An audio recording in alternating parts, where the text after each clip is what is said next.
Hey guys, Bharti foundation में आपका स्वागत है। मेरा नाम है प्रतीक्षा देसाई। आज हम एक बहुत ही इंपॉर्टेंट टॉपिक के ऊपर डिस्कशन करने जा रहे हैं कि इंडिया में पुलिस रिफॉर्म्स लाना क्यों ज़रूरी है। तो चलिए अभी ज़्यादा देरी ना करते हुए आज की हमारी डिस्कशन स्टार्ट करते हैं। लेकिन उससे पहले आप सभी को एक बार रिवाइव करना चाहती हूँ कि अगर आप कोल्हापुर से बिलोंग करते हैं तो अभी आपको कॉम्पिटिटिव एग्जाम्स की प्रिपरेशन के लिए पुणे मुंबई जाने की कोई ज़रूरत नहीं है, क्योंकि कोल्हापुर में ही हमने आपके लिए भारती फाउंडेशन की नींव रखी है, जहां पर आप कॉम्पिटिटिव एग्जाम जैसे कि एमपीएससी, बैंकिंग, पीएसआई सभी की प्रिपरेशन आसानी से कर सकते हैं। फैबुलस एंड स्पेशियस क्लासरूम्स के साथ साथ यहाँ पर आपको टेक्नोलॉजी बेस्ड टीचिंग प्रोवाइड किया जाता है। ओवरऑल अभी आप लर्निंग का एक अमेजिंग एक्सपीरियंस कोल्हापुर में ही पा सकते हैं। कोल्हापुर कर अब देर किस बात की है, चलिए भारती फाउंडेशन में आज ही अपना एडमिशन फिक्स करते हैं। हमारा एड्रेस है A ward near 8 number school, old Vashinaka road, Shivaji Peth, Kolhapur. And हमारे कॉन्टैक्ट नंबर्स हैं 9175057465 और 9766155566। तो इनमें से किसी भी कॉन्टैक्ट नंबर पर कॉल करके आप अपनी क्वेरीज भी पूछ सकते हैं, प्लस एडमिशन भी ले सकते हैं। तो चलिए अभी हमारा टॉपिक डिस्कस कर लेते हैं। सबसे पहले ये इशू इतना ज़्यादा न्यूज़ में क्यों है, क्यों इंडिया में पुलिस रिफॉर्म्स लाना ज़रूरी है। देखिए, आज की जो प्रेजेंट इंडियन पुलिस सिस्टम है वो 1861 के पुलिस एक्ट के बेसिस पर काम कर रही है। अभी हम 21st सेंचुरी में जी रहे हैं, राइट। और ये 160 साल पुराना कोई पुलिस एक्ट है जो हमारी इंडियन पुलिस सिस्टम को कंट्रोल कर रहा है। तो क्या ये सही बात है? बिल्कुल नहीं। जैसे जैसे हम आगे बढ़े उसमें चेंजेस लाने चाहिए थे, उसमें मॉडर्नाइजेशन लाना चाहिए था, लेकिन ऐसा नहीं देखने को मिल रहा है। हालांकि इंडिपेंडेंस के बाद कुछ स्टेट्स ऐसे थे जिन्होंने अपने अपने पुलिस एक्ट में चेंजेस किए हैं, जैसे कि 1960 में केरला पुलिस एक्ट लाया गया था, 1978 में दिल्ली पुलिस एक्ट लाया गया था, लेकिन कुछ गिने चुने ही स्टेट है जिन्होंने ये चेंजेस किए हैं। अदरवाइज बाकी के स्टेट्स में जैसे है वैसी सिस्टम चली आ रही है और ये 1861 का पुराना एक्ट फॉलो किया जा रहा है। तो इसी की वजह से इंडिया में पुलिस रिफॉर्म्स लाने की ज़रूरत काफ़ी ज़्यादा महसूस की जा रही है। पुलिस रिफॉर्म्स लाने का मतलब क्या है? देखिए, पुलिस रिफॉर्म्स का एम बहुत ही सिंपल है। जैसे कि पुलिस ऑर्गेनाइजेशन में जो भी वैल्यूज़ है, जो भी उनका कल्चर है, जो भी उनकी पॉलिसीज़ है, जो भी उनकी प्रैक्टिसेस है, उनमें चेंज लाना, उनमें ट्रांसफॉर्मेशन करना, उनमें कुछ मॉडर्नाइजेशन करना, इसको हम पुलिस रिफॉर्म्स बोल रहे हैं, ठीक है। एंड स्पेसिफिकली पुलिस ये जो सब्जेक्ट है हमारे स्टेट लिस्ट में आता है। आपको पता होगा कॉन्स्टिट्यूशन के 7th शेड्यूल में हमने 3 लिस्ट की है। फर्स्ट लिस्ट होती है यूनियन लिस्ट, जिसमें सेंटर का कंट्रोल होता है। सेकेंड लिस्ट होती है स्टेट लिस्ट, जिसमें स्टेट का कंट्रोल होता है। एंड थर्ड लिस्ट होती है कंकरेंट लिस्ट, जिसमें सेंटर और स्टेट मिलकर काम करते हैं, राइट। तो ये जो 7th शेड्यूल की सेकेंड लिस्ट है, स्टेट लिस्ट, इसमें पुलिस ये सब्जेक्ट आता है। ये आपके एग्जाम पॉइंट ऑफ से आपको जरूर याद रखना है, ठीक है। लेकिन एक चीज़ और याद रखनी है कि जिस तरीके से हर एक स्टेट की अपनी अपनी पुलिस फोर्सेस होती है, जैसे कि मध्य प्रदेश की एमपी पुलिस फोर्स हो गई, महाराष्ट्र की महाराष्ट्र पुलिस फोर्स हो गई, हरियाणा की हरियाणा पुलिस फोर्स, यूपी की यूपी पुलिस फोर्स, उसी तरीके से हमारे सेंटर के पास भी अपनी एक पुलिस फोर्स होती है जिसको हम सेंट्रल पुलिस फोर्सेस बोलते हैं, ठीक है। तो दोनों में कन्फ्यूज नहीं करना है, मैं एक एक करके आसान भाषा में आपको समझाती हूँ। देखिए, जब भी पब्लिक ऑर्डर को मेंटेन करने की बात आती है तो ऑब्वियसली यहाँ पर स्टेट पुलिस काम करती है, ये स्टेट्स के अंडर आता है। या फिर स्टेट में जितने भी पुलिस प्रिजन्स हैं उनकी मेंटेनिंग की जब बात आती है तो वो सब्जेक्ट भी स्टेट के अंडर आता है, ठीक है। लेकिन मान लीजिएगा किसी स्टेट में ही एक्सटर्नल या फिर इंटरनल डिस्टर्बेंसेस आ गए, तो ऐसे समय में कौन काम करेगा? तो यहाँ पर हमारे सेंटर की सेंट्रल पुलिस फोर्सेस काम करती है। तो सेंटर क्या करते हैं, अपनी सेंट्रल पुलिस फोर्सेस को हर एक स्टेट में जहाँ पर भी डिस्टर्बेंस आया है वहाँ पर डिप्लॉय करता है और फिर वहाँ की पब्लिक ऑर्डर को मेंटेन किया जाता है, ठीक है। बेसिकली सेंट्रल पुलिस फोर्सेज जो होती है सेंटर के अंडर आती है।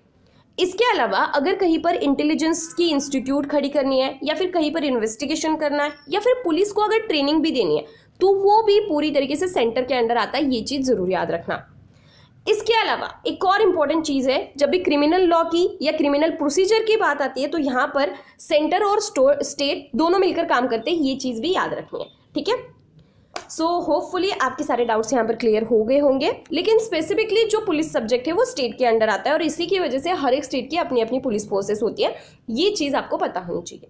चलिए अभी हम ये देख लेते हैं कि करंटली इंडिया में ये जो पुलिस सिस्टम चल रही है उसके रिगार्डिंग क्या क्या इशूज़ है। सबसे पहला इशू है कि ये जो पुलिस सिस्टम है वो कॉलोनियल लॉ है, मतलब ब्रिटिशर्स के द्वारा बनाई गई है। जैसे कि आपको पता है 1861 के समय में हमारे यहाँ पर ब्रिटिशर्स का राज हुआ करता था, राइट। तो ब्रिटिशर्स के द्वारा ये 1861 का पुलिस एक्ट लाया गया है। और ये एग्जैक्टली 1857 में जो हमारे यहाँ पर रिवॉल्ट हुआ था उसके बाद लाया गया था। ठीक है, आपको याद है ना 1857 में हमारे यहाँ पर रिवॉल्ट हुआ था, बहुत सारे लोगों के द्वारा ब्रिटिशर्स के अगेंस्ट प्रोटेस्ट किया था, right.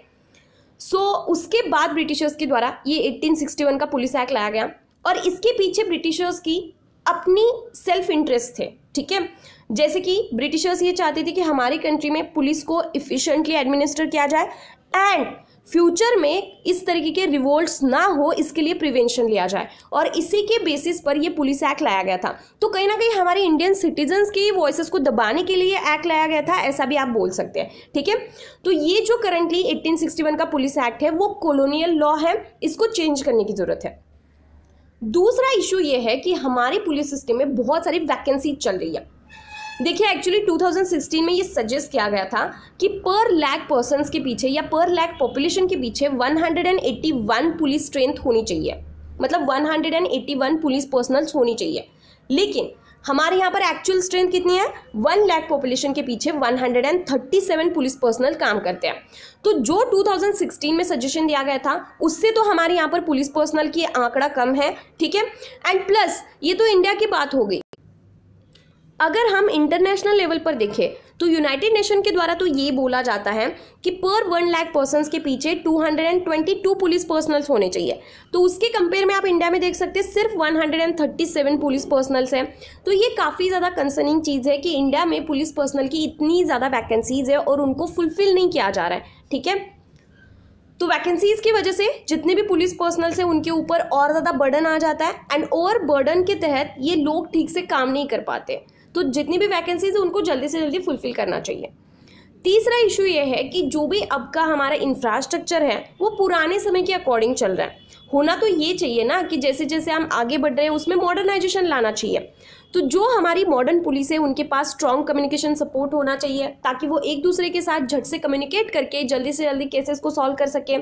State of the art या फिर मॉडर्न वेपन्स होनी चाहिए and high degree of mobility होनी चाहिए ताकि अगर कहीं पर इंसिडेंट हुआ है तो वहाँ तक वो पुलिस झट से पहुँच सके एंड इंसिडेंट को जल्दी से जल्दी कवर कर सके। ठीक है, सो ये हाई डिग्री ऑफ मोबिलिटी होनी चाहिए जो कि नहीं देखने को मिल रही है। 2015-16 में भी कैग की एक ऑडिट रिपोर्ट आई थी, इसमें ये बोला जा रहा था कि स्टेट पुलिस फोर्सेस में वेपनरी की शॉर्टेज है।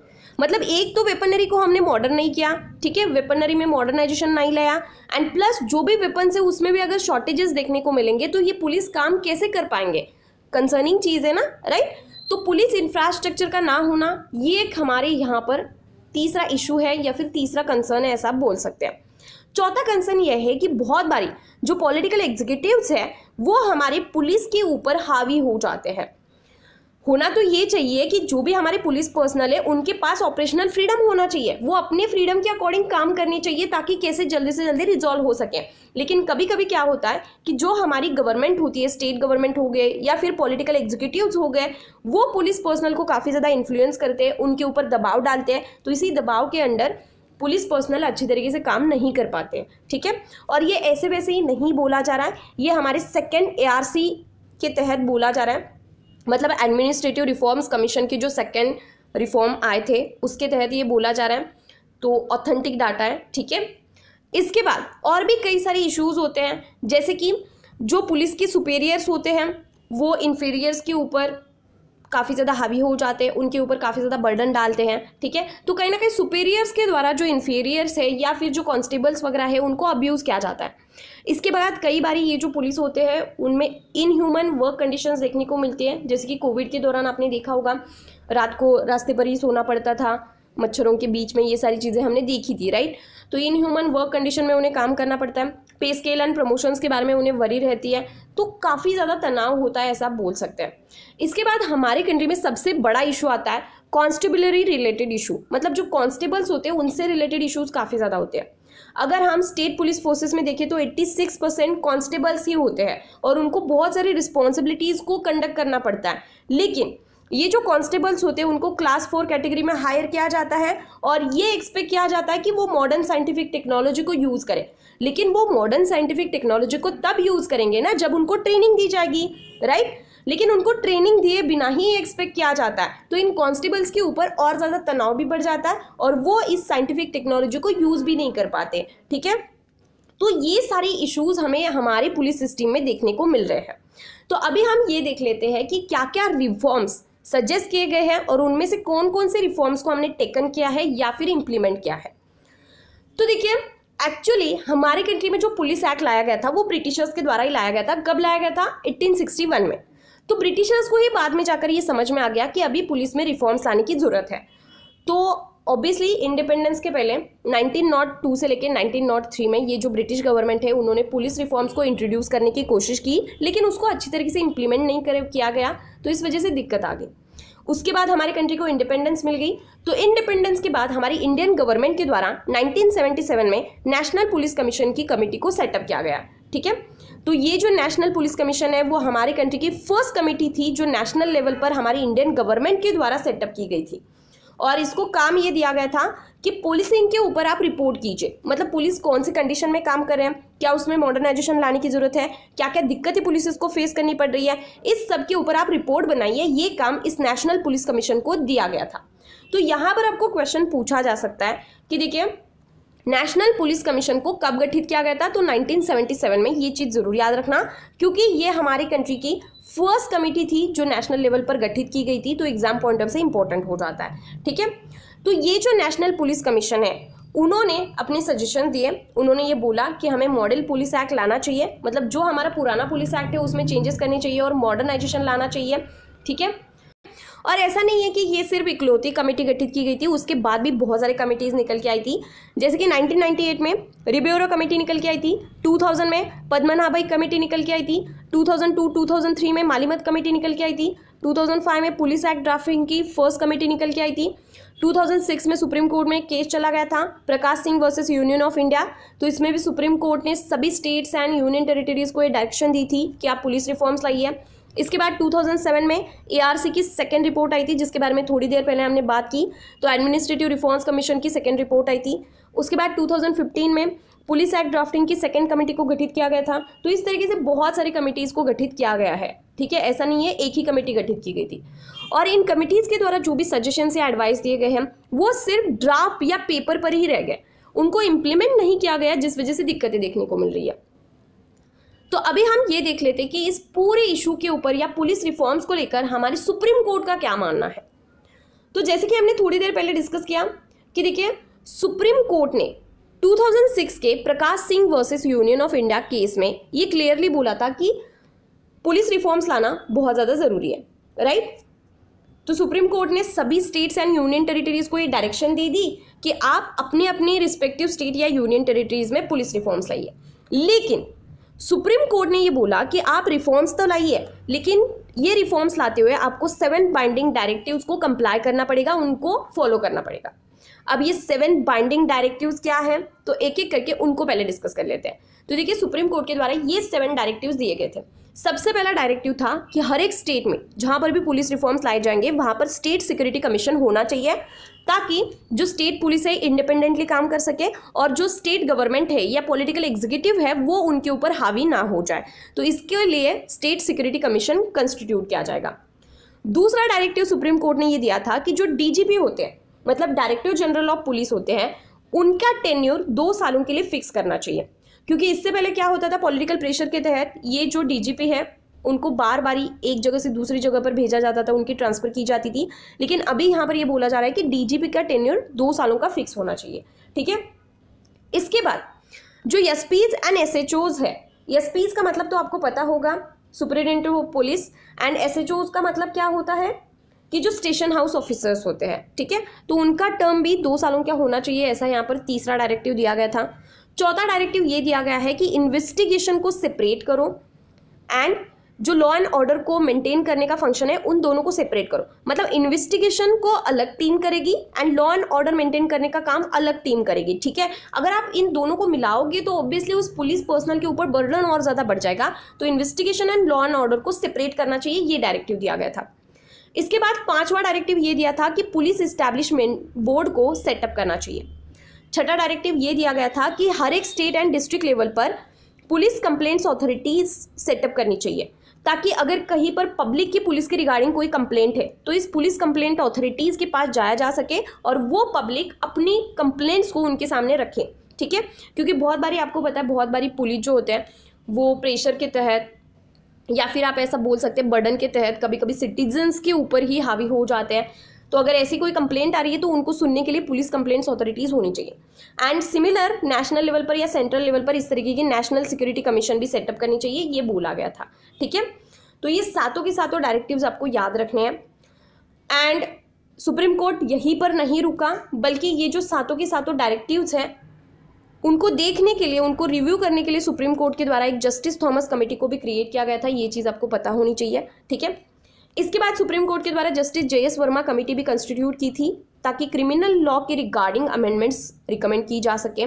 तो जस्टिस JS वर्मा कमेटी का काम ही यही था कि क्रिमिनल लॉ के रिगार्डिंग क्या चेंजेस किए जा सकते हैं वो बताना। ठीक है, लेकिन जस्टिस JS वर्मा कमेटी के द्वारा क्रिमिनल लॉ के साथ साथ पुलिस में क्या क्या रिफॉर्म्स लानी चाहिए, किस तरीके से लानी चाहिए, उसके रिगार्डिंग स्टेप्स भी रिकमेंड की थी। और उसी में से एक स्टेप था ये स्टेट सिक्योरिटी कमीशन को इस्टेब्लिश करना, जो हमने ये फर्स्ट डायरेक्टिव डिस्कस किया था। ठीक है, तो जस्टिस JS वर्मा कमेटी के द्वारा ये डायरेक्टिव दिया गया था, ये चीज़ ज़रूर याद रखना है।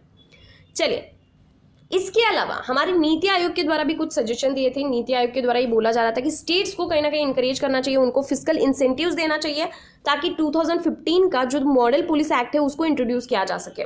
इसके अलावा नीति आयोग के द्वारा ये भी सजेशन दिया गया था कि एडमिनिस्ट्रेटिव एंड ऑपरेशनल रिफॉर्म्स लाना भी बहुत ज़्यादा ज़रूरी है। तो सभी लोग अभी ये मान तो रहे हैं कि पुलिस रिफॉर्म्स लाना ज़रूरी है, लेकिन उसको इम्प्लीमेंट नहीं किया जा रहा है। फिर से एक बार मैं वही रिपीट कर रही हूँ कि इम्प्लीमेंटेशन की कमी की वजह से दिक्कतें देखने को मिल रही है। तो अभी हम क्या कर सकते हैं पुलिस रिफॉर्म्स लाने के लिए? तो सबसे पहला वे फॉरवर्ड यही है कि पुलिस फोर्सेस में मॉडर्नाइजेशन लाया जाए, जो मॉडर्न वेपन्स है उनको प्रोक्योर किया जाए, लॉजिस्टिक सपोर्ट पुलिस को प्रोवाइड किया जाए, एंड जो पुलिस वायरलेस वगैरह होती है उनको अपग्रेड किया जाए। ठीक है, मतलब जितना कम्युनिकेशन वगैरह बढ़ेगा, जितनी चीज़ें अपग्रेड होंगी उतना ही पुलिस आसानी से काम कर पाएंगे, तो उनके ऊपर का बर्डन कम हो जाएगा। दूसरा, 2006 में Prakash Singh versus Union of India में सुप्रीम कोर्ट के द्वारा जो भी डायरेक्टिव्स दिए थे, ये जो सातों के सातों डायरेक्टिव्स की हमने बात कर ली, उसको इम्प्लीमेंट करना चाहिए। एंड तीसरी चीज़, मेनन एंड मालिमत कमिटीज जैसे दूसरी जो कमिटीज़ थे उनके द्वारा जो भी रिकमेंडेशन दी गई है उसको इम्प्लीमेंट करना चाहिए। मतलब जैसे कि मैंने आपको थोड़ी देर पहले बताया, सारी कमिटीज़ की जो सजेशन आई है, रिकमेंडेशन आई है, वो सिर्फ पेपर पर है, उनको इम्प्लीमेंट नहीं किया गया है, तो उनको इम्प्लीमेंट करने की ज़रूरत है। ठीक है, सो यही था हमारा ये पूरा लेक्चर। फाइनली ये हमारे इस वीडियो का अंत। अगर आपको वीडियो पसंद आया हो तो प्लीज़ इससे ज़्यादा से ज़्यादा लाइक कीजिए और शेयर कीजिए ताकि मैं भी मोटिवेट हो इसी तरीके के और एजुकेशनल वीडियोस देखने के लिए। हमारे चैनल को सब्सक्राइब करना बिल्कुल मत भूलिएगा। So thank you so much for watching this video and all the very best for your exams.